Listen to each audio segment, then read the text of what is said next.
नमस्ते, welcome to heat happy energy अमो tarot. चलिए देखते हैं कि क्या एक रिकन्सिलिएशन पॉसिबल है आप दोनों के बीच में, क्या इस इंसान की एनर्जी है, क्या चल रहा है।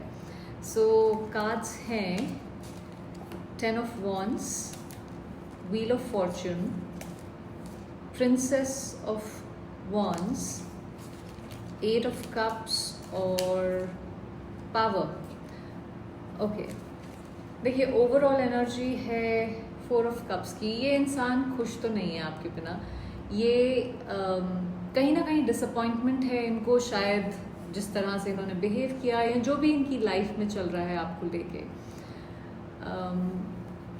इस करंट एनर्जी इस कनेक्शन की 10 ऑफ वॉन्ड्स है, वो एक इट्स हैवी एनर्जी होती है। यहाँ पे हो सकता है दोनों तरफ इमोशनल एग्जॉस्शन है, एक्सपेक्टेशंस हैं या गिल्ट का लोड है यहाँ पे बहुत ज़्यादा।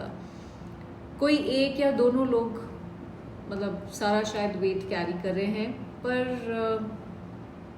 ये एक इमोशनल बर्डन में ये जैसे दबा हुआ है ये रिलेशनशिप। दोनों लोग अपने अपने बैगेज के साथ चल रहे हैं। रिकन्सिलिएशन की डिज़ायर हो सकती है, लेकिन एनर्जी बहुत हैवी है। जैसे हो सकता है कोई एक इंसान निभाते निभाते निभाते थक गया है, उस तरह की एनर्जी है। आपके पर्सन जो है ये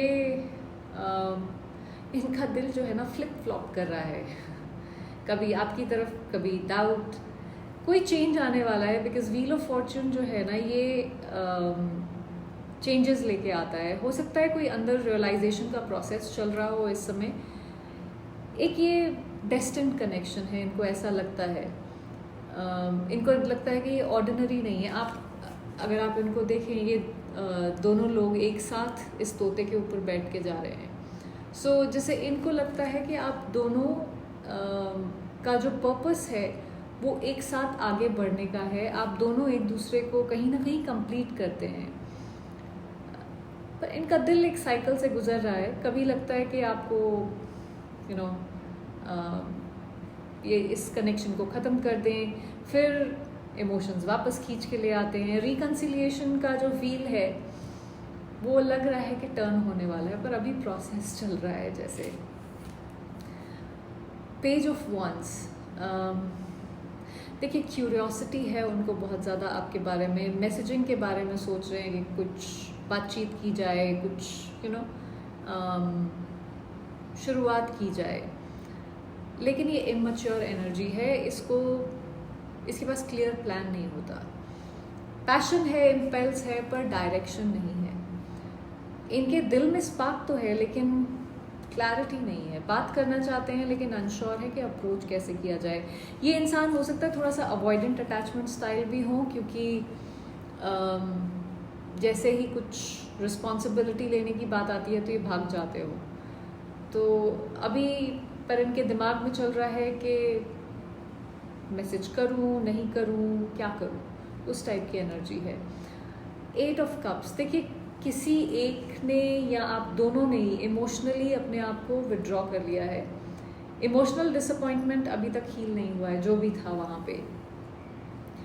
इन्हें लगता है कि अगर वापस आए तो वही दर्द दोबारा यहाँ पे क्रिएट होगा, या हो सकता है कि आपको भी ऐसा लगता हो। सबसे बड़ा ब्लॉकेज यही है कि दिल ने एक बार जैसे वहाँ से अलग हो गया है, तो अब वापस आना थोड़ा सा मुश्किल लग रहा है। इमोशनली अभी तक पुराने पेन का वेट वो ब्लॉक कर रहा है यहाँ पे चीज़ों को। देखिए ये कनेक्शन के अंदर अभी भी एक ताकत है, एक स्ट्रेंथ है। अगर दोनों लोग ईगो छोड़ के हार्ट स्पेस से आगे आएंगे तो हीलिंग और रिकन्सिलिएशन पॉसिबल है। ये कार्ड है पेशेंस का, इमोशनल मैच्योरिटी लेके आने की ज़रूरत है, वो बताता है। तो रिकन्सिलिएशन का चांस डेफिनेटली है, लेकिन उसके लिए थोड़ी स्ट्रेंथ की ज़रूरत पड़ेगी। हो सकता है आपके पर्सन या आप दोनों में से कोई एक आप में करेज लैक करते हो, आप थोड़ा सा डरते हो, फियर्स हो। सो वो थोड़ा सा गैदर करने की ज़रूरत है। ये फोर्सफुल नहीं हो सकता, ये एक हार्ट फेल्ट डिसीजन होना पड़ेगा। अगर आप दोनों लोग इमोशनल ईगो को साइड पे रखें तो ये कनेक्शन रिपेयर हो सकता है डेफिनेटली। सी क्या वो वापस आएंगे? शुरुआत करना चाहते हैं डेफिनेटली, लेकिन दिल में अभी भी एक डर है, हो सकता है दर्द भी हो। इस कनेक्शन में अब भी ताकत है यहाँ से पिकअप करने की, लेकिन उस तक पहुँचने के लिए आपको पहले अपना इमोशनल स्पेस क्लियर करना पड़ेगा। देखिए, उन्हें आने दीजिए जब वो सच में तैयार हों, क्योंकि आप कॉम्प्रोमाइज़ नहीं, क्लैरिटी डिज़र्व करते हैं। सो कोई कॉम्प्रोमाइज़ करने की ज़रूरत नहीं है यहाँ पे। अपनी इंटेग्रिटी पे, अपनी इच्छाओं पे, आप जो डिज़र्व करते हैं उस पे। सो अपनी ज़िंदगी में आगे बढ़ते रहिए। जब तक ये इंसान फुल्ली शो अप नहीं करते हैं तब तक मुझे नहीं लगता कि आपको इनको एक्सेप्ट करना चाहिए, क्योंकि ये मतलब अगर इंसान बेपेंदे के लोटे की तरह डोलता ही रहेगा तो फिर कब तक चलेगा ना, फिर वहीं के वहीं पहुंच जाएंगे। सो अगर आपसे ये रीडिंग रेजोनेट करी हो तो सब्सक्राइब ज़रूर करिएगा। Thank you for watching.